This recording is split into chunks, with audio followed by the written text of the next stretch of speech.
Hello and welcome back to Substream News. In today's video we're going to be on the theme of making big decisions, and I want to thank you for deciding to click this video. That's the first big decision made. Now let's get into today's first story. Now I'm going to be a little bit quiet because I'm on a nature reserve and it's absolutely stunning. Let's go. So when Trump was last president, he made the decision to start the Space Force, which many people mocked him for. He thought the future of warfare may take place in outer space, and so he wanted to be prepared. Well, now he's deciding whether to shake up NASA or not within his new second administration. The first decision he's made already is to pick or elect billionaire entrepreneur and private space traveller Jared Isaacman as the new administrator of NASA. As well as that, he's appointed a 5-person committee to help transition new policies representing the way that the space agency operates. Now I have a list of these new potential policies, the ones that are being contemplated. These are the decisions they have to decide on. Establishing the goal of sending humans to the moon and Mars by 2028, cancelling the costly Space Launch System rocket and possibly the Orion spacecraft, consolidating Goddard Space Flight Center and Ames Research Center at Marshall Space Flight Center in Alabama, retaining a small administration presence in Washington, D.C., but otherwise moving headquarters to a field center, rapidly redesigning the Artemis lunar program to make it more efficient, and, well, people, analysts who know more about these things than you or I, said that some of these ideas are breathtaking in their scope and boldness, although many of them will run into political headwinds. So that's the analysis there. So we don't really know yet if these ideas or changes really have legs, but if you would like to see what the analysts are saying, as always, we include all of our sources in the video description below, so go down, have a look. There is an analysis for every single contemplated policy I've mentioned there. Anyway, let's move on to the next story. It's not only Trump and NASA making big changes to their rocket ship programs, Toyota is actually joining them too, and they have announced this week that they are making their final decisions regarding orbital rockets. That's according to Chairman Akio Toyoda. Will they decide to join the space race? Well, they're investing 7 billion yen. For anyone who knows the exchange rate, that's only $44 million. So that's not that much to get to space, but it's a huge investment in a Japanese private spaceflight company called Interstellar Technologies that will help develop launch vehicles for satellites. Now, I've got a quote here from Akio Toyoda. He said, "We are exploring rockets too, because the future of mobility shouldn't be limited to just Earth or just one car company for that matter." Now that, you may have gathered, is an indirect reference to Tesla and Elon Musk. Elon Musk, of course, also owns SpaceX, so he has one of the world's leading car manufacturer companies, and he is the main guy putting satellites into space right now. So Toyota want to kind of throttle him, let's say, throttle his ambitions, or compete. Anyway, let's move on to the next story. Now, I'm staying in Japan for this next story, but rather than peering up into the wonders of space, we can look down to the depths of the ocean. And what is being described as a motorcycle-sized bluefin tuna has been caught and sold to the most gourmet, expensive sushi restaurants in Tokyo for the staggering price for one fish, $1.3 million. Yes, sushi restaurateurs in Tokyo recorded the second highest ever price for a tuna, and this was at the annual New Year auction at Toyosu Fish Market, and it was bought by the Ondera Group, which had the winning bid. They say that this tuna weighs 276 kilograms. That's over 600 pounds for my American viewers. It will be served at Michelin star restaurants such as Ginza, Onodera and Nadaman. If you know those, let me know. Is the food good? Because it must be incredibly expensive. Media outlets have been latching onto this story, commenting on the size and the price. How they lead the story. It's how I chose to lead this story. There's also an element of good luck and omens. That's why the Japanese pay so much for the first fish of the New Year auction. But I see a different angle here. And my question is Is it okay to kill endangered species and sell them for profit just because you're rich? Who gets to decide that?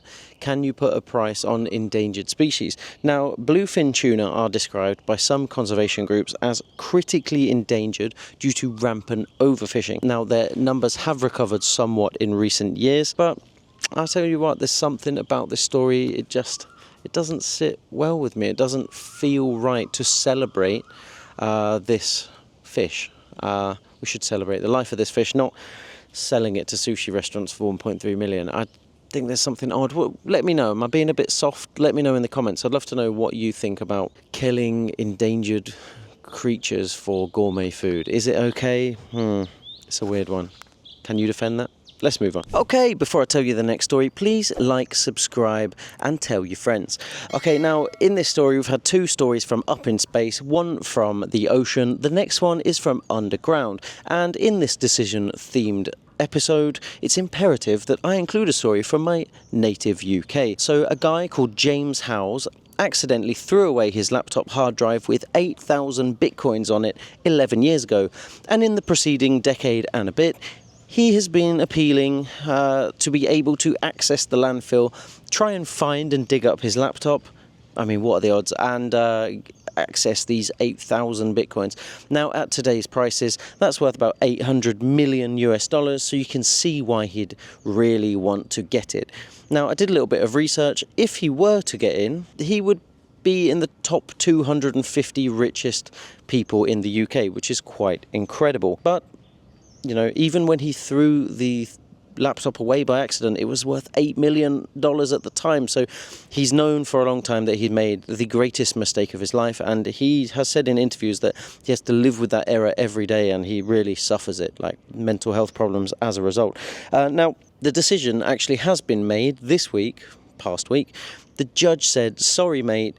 No, never. You're not getting in the landfill. Now, I actually used to work in waste management, so I know exactly why the judge has done this. This is High Court Judge Kaiser, sorry.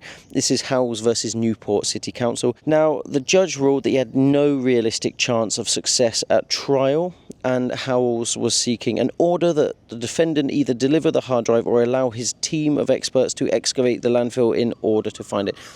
Judges said no chance. Sorry, mate, move on. Now, as I used to work in this place, I know that when you dig up a landfill, you have these things called leachets, or leaching of toxins, and basically you can't mess with a landfill because they just release not only gases into the air, but liquids, toxic liquids, into the soil and the ground, and that can get into the groundwater and poison entire communities, as it has done in many informal and formal dumps all over the developing world, especially in parts of China and West Africa. If you don't believe me, go and Google Agbog Bloshi in Ghana. It is the world's largest e-waste dump, and the people, children, women, they're infertile, they have cancerous lumps all over them. It's absolutely horrendous. It's a very sad story. So don't mess with landfills. Don't play around with rubbish. I'm sorry, mate. Your Bitcoin's gone. Get over it. Move on to the next story. Let's go. Now, again, staying on the theme of making decisions, it's a story about deciding what to do with human resources because of AI, let's say. So they did a big study recently. Oh, some noisy birds. They did a huge study recently, actually, and 41% of employers said that they'll reduce their staff by 2030 due to AI. Now, this was a research done by the World Economic Forum, and in a biannual survey, they wanted to see what businesses might look like in the future due to the attention and growth of generative AI. Now, another statistic is that a majority, which is, well, in this case, 77%, expect to help train their existing staff to work with AI. And yes, 41% will reduce the number of staff they employ. They interviewed or surveyed over 1,000 employers, which covers 14 million workers across 22 different industries. Now, there was one big issue that emerged from the survey, is clearly employers think that their staff don't have the skills to compete with AI. They don't believe that their workers have the skills to use AI, and they believe that technology is evolving faster than their workers' skill development trajectories. This conclusion, I would say, makes me like someone who works in and with AI, want to remind you of the overall position that I take and that many people in this industry take. Oh, let me stand up. This is serious. Let me get in here, guys. AI will not take your job. Somebody who knows how to use AI will take your job. So crush your ego, get over your reservations, do away with any prejudice you have towards artificial intelligence. Get over it, stop being stubborn, and start learning AI. These tools are incredible. They will help your work, whatever industry you're in. They can help your life. They can streamline so many parts of your personal, professional, and private lives. They are really amazing. And your career depends on it. Guys, I want to know what you think about this. Am I wrong? Am I way off the mark here? Because, you know, I work with this. I really see this daily. I'd like to know what you think. Also, if you're watching this for the first time, hello, I'm Joseph, your presenter.